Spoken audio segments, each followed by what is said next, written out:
fue el facilitador de esta invitación. Yo tuve el privilegio de ser profesora de Jairo, estaba allá en la Universidad Autónoma del Caribe, y una experiencia desafiante. Nos odiamos el primer semestre, eso, pero tuvimos chance de conocernos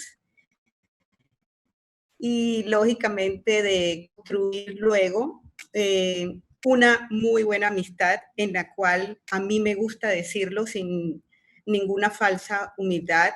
Le aprendí muchísimo a Jairo y creo que es una de las personas que le exige a uno permanentemente y lo desafía a uno permanentemente a estar allí al pie de lo que uno tiene que estar, que es la academia.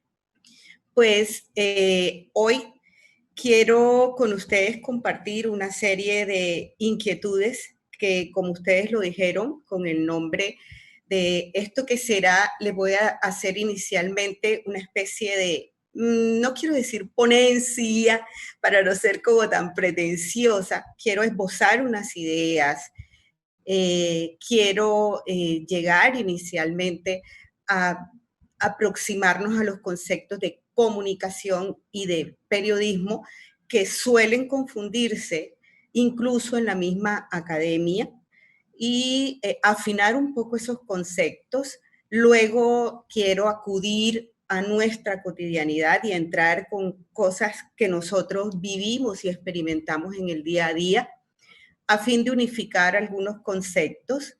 Pasamos luego una ligera revista a algunas teorías de la comunicación para acercarnos al examen del trabajo de los medios de comunicación y allí, como figura omnipresente a lo largo de esta charla, estará el maestro Jesús Martín Barbero, que yo cito porque es que yo lo vi, que es mi maestro, y sus palabras construyeron mi lenguaje en lo que tiene que ver con el ejercicio de la comunicación.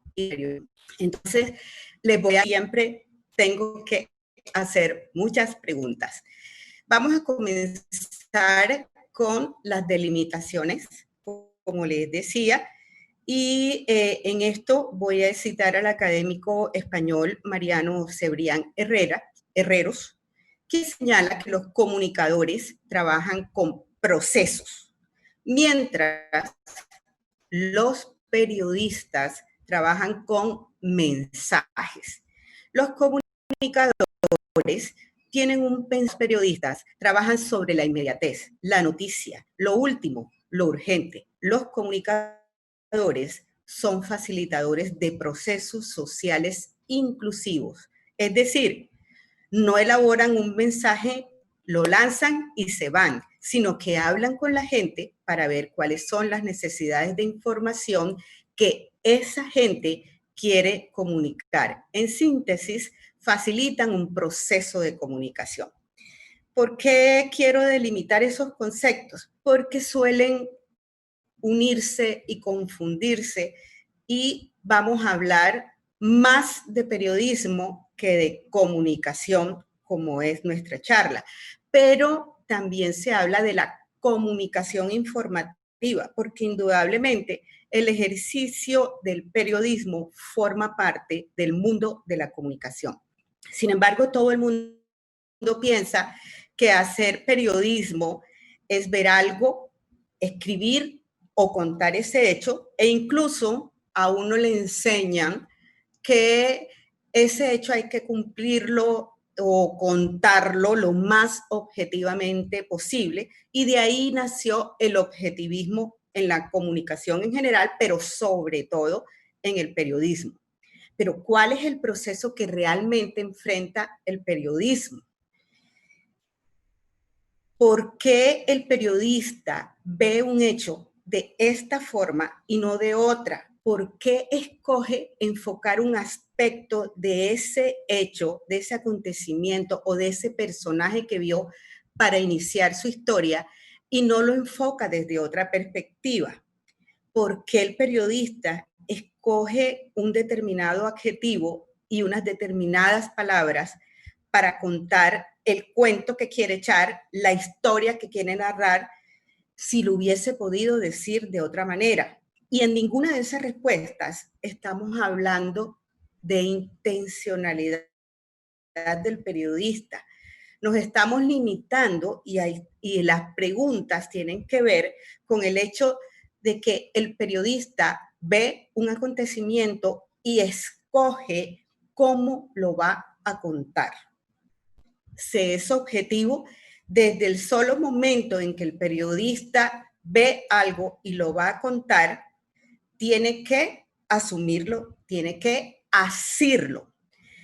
En un libro que denominado Teoría del Periodismo, allí hay una parte, un capítulo del doctor Juan Pablo Capilla, y en una parte denominado El debate epistemológico del periodismo informativo, las posibilidades nociológicas de este ejercicio, él afirma: se analiza el paradigma nociológico, y aquí estoy citando textualmente, imperante en el periodismo, el objetivismo, para concluir que dicho paradigma relega al periodismo a la recolección de datos, con lo que se niega la función nociológica del periodista al situar la atribución de significado, la interpretación, eso lo añado yo, fuera del ámbito de actuación del periodista.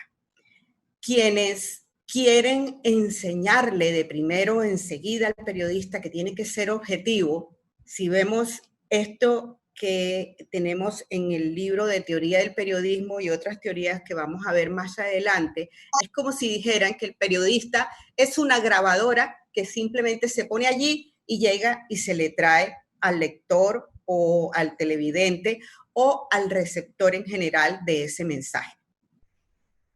Función de grabadora.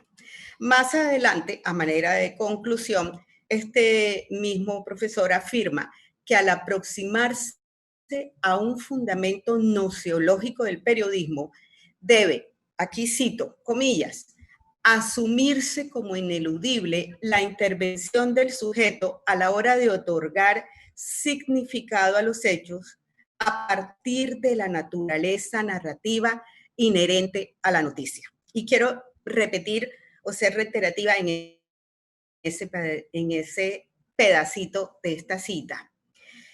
Es ineludible la intervención del sujeto a la hora de otorgar significado a los hechos a partir de la naturaleza narrativa inherente a la historia.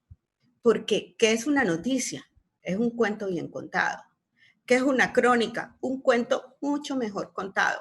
¿Qué es un reportaje en televisión? Un diálogo contado. Contamos historias.